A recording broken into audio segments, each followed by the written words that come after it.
आज है 23 सितंबर 2024 दिन सोमवार। Welcome back to Clean News UP. चलिए देखते हैं उत्तर प्रदेश की 25 फटाफट बड़ी खबरों को। राजर्षि मुक्त विश्वविद्यालय में सेमेस्टर प्रणाली खत्म, प्रोजेक्ट प्रणाली में भी बदलाव। राजर्षि टंडन मुक्त विश्वविद्यालय ने अपनी शिक्षा पद्धति में कई महत्वपूर्ण फेरबदल किए हैं। सेमेस्टर प्रणाली खत्म कर वार्षिक परीक्षा प्रणाली लागू कर दी। अब यहां पंजीकृत होने वाले छात्र छात्राओं को प्रोजेक्ट प्रणाली की जगह केवल असाइनमेंट व्यवस्था का पालन करना होगा। वहीं प्रवेश की अंतिम तिथि 30 सितंबर 2024 कर दी गई है। न्यू कानपुर सिटी योजना 1 साल में होगी विकसित। कानपुर में 28 साल से बहुप्रतीक्षित न्यू कानपुर सिटी योजना को 1 साल में विकसित करने के लिए केडीए ने जमीन अधिग्रहित करने के लिए प्रक्रिया शुरू कर दी है। डीएम सर्कल रेट से 4 गुना भुगतान कर जमीन खरीदने की प्रक्रिया चल रही है। प्रस्तावित योजना स्थल में जो काश्तकार जमीन नहीं बेचेंगे, उनकी जमीन 1 साल के भीतर जिला प्रशासन के माध्यम से अधिग्रहित की जाएगी। केडीए ने चरणवार प्लाटिंग और विकास कार्य कराने की योजना बना ली है। नई प्लॉट स्कीम निकालेगी यमुना अथॉरिटी, किसानों से जमीन खरीदने का प्लान तैयार। यमुना प्राधिकरणों के नए सेक्टर्स के लिए जमीन अधिग्रहण की प्रक्रिया जल्द शुरू होगी। अधिग्रहण की अधिसूचना जारी करने के लिए जिला प्रशासन की ओर से शासन को प्रस्ताव भेजा जाएगा।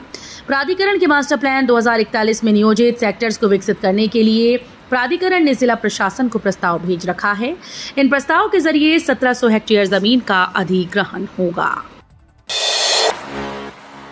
10 ट्रेन रहेंगी निराश, 43 बदले रूट से चलेंगी। शाहगंज स्टेशन पर ट्रैफिक ब्लॉक के चलते रहेगा बदलाव। उत्तर रेलवे लखनऊ मंडल के शाहगंज जंक्शन पर नॉन इंटरलॉकिंग के काम के चलते बाराबंकी, अयोध्या, अकबरपुर, जफराबाद रेलखंड पर 22 सितंबर से 6 अक्टूबर तक अलग अलग तारीखों में 10 ट्रेन निरस्त रहेंगी। 43 ट्रेन बदले रूट से चलाई जाएंगी। 2 ट्रेन तय स्टेशन से पहले ही यात्रा समाप्त करेंगी और वहीं से वापस होंगी। यूपी में अब 1 ब्लॉक 1 क्रॉप फसलों की ब्रांडिंग के साथ किसानों की आमदनी बढ़ाएगी योगी सरकार। योगी आदित्यनाथ सरकार ने 1 जिला 1 उत्पाद की तर्ज पर प्रदेश के कृषि और औद्यानिक क्षेत्र में 1 ब्लॉक 1 क्रॉप की योजना शुरू की। इसका मुख्य उद्देश्य न सिर्फ प्रदेश में पैदा होने वाली विभिन्न फसलों की अलग अलग किस्मों की ब्रांडिंग है, बल्कि सूबे के किसानों की आमदनी में इजाफा करना है। इसके तहत प्रदेश के प्रत्येक ब्लॉक की उसकी एक कृषि या औद्यानिक फसल चिन्हित की जा रही है। उसके बाद गुणवत्ता में सुधार कर उत्पादकता सुधारी जाएगी। सेमीकंडक्टर बनाने को देश को मिले 5 प्रस्ताव, इनमें 3 यूपी के लिए। मुख्यमंत्री योगी आदित्यनाथ ने कहा कि सुशासन के बल पर यूपी निवेश का भी सबसे आकर्षक गंतव्य बना है। ये देश का सबसे बड़ा मोबाइल फोन मैन्युफैक्चरिंग स्टेट बन गया। भारत में बनने वाले मोबाइल फोन में 55% की हिस्सेदारी अकेले यूपी की है। सीएम ने कहा कि 12 सितंबर 2024 को ग्रेटर नोएडा में हुए सेमिकॉन इंडिया में भारत को सेमीकंडक्टर बनाने के लिए 5 निवेश प्रस्ताव मिले हैं। ई रिक्शा की तरह अब निर्धारित रूट पर चलेंगे auto. Police commissioner Mohit Agarwal ने राजपत्रित अधिकारियों संग मीटिंग की। इस दौरान शहर में सुगम यातायात व्यवस्था को लेकर आगामी 10 दिनों तक चलाए जाने वाले विशेष अभियान को लेकर रणनीति तैयार की गई। निर्णय लिया गया कि ई रिक्शा की तरह अब ऑटो भी शहर में निर्धारित रूट पर ही चलेंगे। रूट डायवर्जन और 1 वे की प्लान तैयार होने के बाद सड़कों की मरम्मत की अनुमति दी जाएगी। नवरात्र से शुरू होगा राम मंदिर के मुख्य शिखर का निर्माण, 120 दिनों में होगा पूरा। राम मंदिर के मुख्य शिखर का निर्माण नवरात्र से शुरू होने की संभावना है। मुख्य शिखर निर्मित होने के बाद मंदिर पूर्ण रूप से आकार लेगा। कार्यदायी संस्था एल&टी ने इसकी तैयारी प्रारंभ कर दी है। हालांकि द्वितीय तल पर अभी छत के लिए शिलाओं का संयोजन किया जा रहा है। जल्दी इसके पूर्ण होने की संभावना है। शिखर का निर्माण कार्यदायी संस्थाओं के शिल्पी ही करेंगे। रिंग रोड के किनारे अनाधिकृत निर्माण पर होगी कार्रवाई, अपर सचिव ने किया निरीक्षण। विकास प्राधिकरण उपाध्यक्ष पुलकित गर्ग के निर्देश पर विकास प्राधिकरण के अपर सचिव डॉक्टर गुणाकेश शर्मा ने दांदूपुर, चांदमारी, एड़े और अहमदपुर रिंग रोड का निरीक्षण किया। निरीक्षण के दौरान रिंग रोड के दोनों ओर तेजी से हो रहे आवासीय निर्माण पाए गए। इसकी जांच कर 7 दिनों के अंदर कार्रवाई के निर्देश दिए। बीएचयू का 104वां दीक्षांत समारोह। बनारस हिंदू विश्वविद्यालय के 104वें दीक्षांत समारोह की तैयारियां जोरों शोरों पर हैं। समारोह में 16,000 विद्यार्थियों को उपाधियां प्रदान की जाएंगी, जबकि 500 मेधावियों को मेडल से सम्मानित किया जाएगा। इस आयोजन के लिए 11 कमेटीज गठित की गई, जिनमें 6 सदस्य शामिल हैं। दीक्षांत समारोह की अध्यक्षता प्राचीन इतिहास, संस्कृति और पुरातत्व विभाग की प्रोफेसर अर्चना शर्मा करेंगी। प्रदेश के इन सरकारी कर्मचारियों की रुक सकती है सितंबर माह की सैलरी, 30 सितंबर तक देना है ये ब्यौरा। चल अचल संपत्ति का ब्यौरा न देने वाले राज्य कर्मचारियों के साथ ही अब उनके आहार वितरण अधिकारी का वेतन भी रोका जाएगा। इस संबंध में मुख्य सचिव मनोज कुमार सिंह ने नया शासनादेश जारी कर दिया है। मानव संपदा पोर्टल पर संपत्ति की घोषणा की अंतिम तिथि 30 सितंबर है। अभी तक 84,000 राज्य कर्मचारियों ने अपनी संपत्ति का खुलासा नहीं किया है। इजराइल में हर महीने मिलेंगे लाखों रुपए, नौकरी लगवाने में यूपी सरकार करेगी पूरी मदद। उत्तर प्रदेश की योगी सरकार युवाओं को लेकर बेहद चिंतित है। यही वजह है कि प्रदेश सरकार ने बड़े स्तर पर पुलिस भर्ती की है।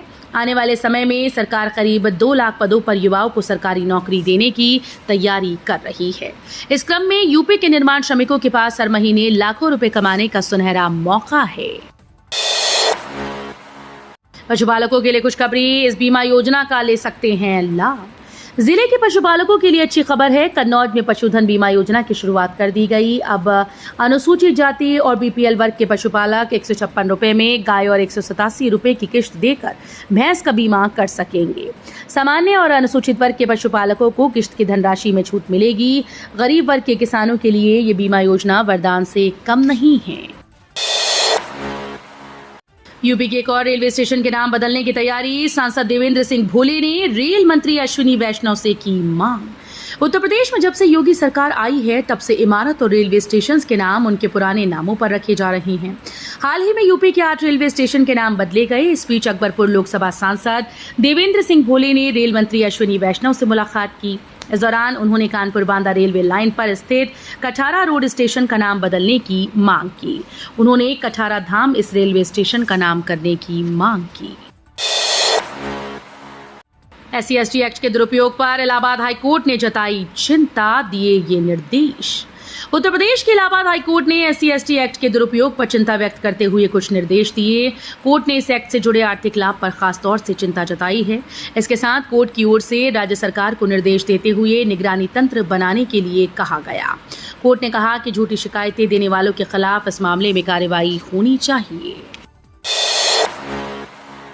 महाकुंभ से पहले इस ऐतिहासिक इमारत का होगा रिनोवेशन। उत्तर प्रदेश के प्रयागराज में 150 साल पुरानी एक इमारत का 27 करोड़ रुपए की लागत से जीर्णोद्धार किया जा रहा है। ये इमारत ब्रिटिश काल में चर्चित होटल हुआ करती थी, लेकिन अब ये नगर निगम का कार्यालय है। इमारत के रिनोवेशन का काम दिसंबर 2024 तक पूरा होने की योजना है और 2025 की शुरुआत में होने वाले महाकुंभ के दौरान इसे धरोहर स्थल के रूप में प्रदर्शित किया जाएगा। मुरादाबाद में 3 माह में बढ़ गए 30,000 से अधिक मतदाता। वोटर्स की संख्या हो गई 24 लाख के पार। मुरादाबाद जिले में 30 महीने में 30,000 से अधिक मतदाता बढ़ गए हैं। मतदाता सूची के सत्यापन में जिले के वोटर्स की संख्या बढ़कर 24.50 लाख हो गई, जबकि फरवरी 2022 में विधानसभा चुनाव के समय वोटर्स की संख्या 24.19 लाख थी। वहीं 17,630 मतदाता दूसरे जिलों में शिफ्ट हो गए हैं। सितंबर का तीसरा सप्ताह बीता, 109 पदों पर भर्ती का इंतजार, नहीं जारी हो सका विज्ञापन। उत्तर प्रदेश लोक सेवा आयोग सितंबर के दूसरे सप्ताह में 9 प्रकार के पदों पर भर्ती प्रक्रिया शुरू करने की तैयारी में था। इसके लिए आयोग ने 4 सितंबर को संभावित भर्तियों की सूची जारी की, लेकिन सितंबर का तीसरा सप्ताह भी बीत चुका है और अभ्यर्थियों को भर्ती प्रक्रिया शुरू होने का इंतजार है। देसी गाय के मूत्र से ठीक हुआ स्टेज 4 का कैंसर, बीएचयू में एक्सपर्ट बोले। बीएचयू के कृषि शताब्दी सभागार में भारतीय गाय, जैविक कृषि और पंचगव्य चिकित्सा की थीम पर कार्यक्रम की शुरुआत हुई। पहले दिन इसमें 10 से ज्यादा राज्यों के 500 से ज्यादा गौसेवक, वैज्ञानिक और किसान शामिल हुए।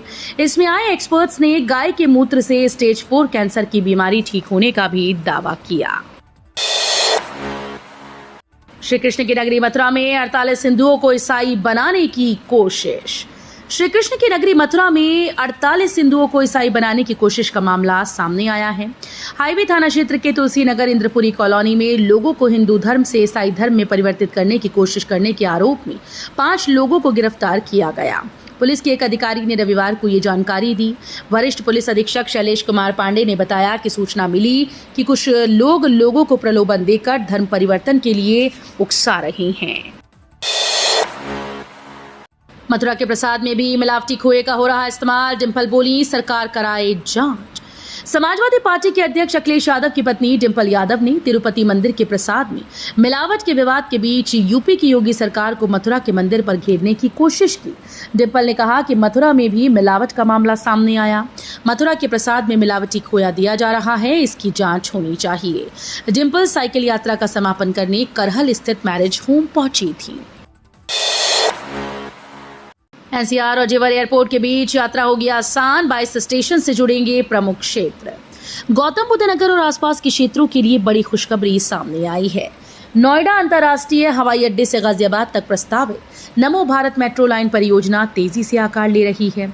इस महत्वाकांक्षी योजना का उद्देश्य एनसीआर और जेवर एयरपोर्ट के बीच यात्रा को सुगम बनाना है। कांग्रेस ने नक्सलवाद उग्रवाद को पनपाया, भाजपा इसका सफाया कर रही। सीएम योगी ने कहा कि कांग्रेस इनेलो आम आदमी पार्टी के एजेंडे में देश, आम नागरिक, गांव, नौजवान, किसान, महिलाएं नहीं हैं। इनका एजेंडा बांटो और राज करो का संकीर्ण एजेंडा है।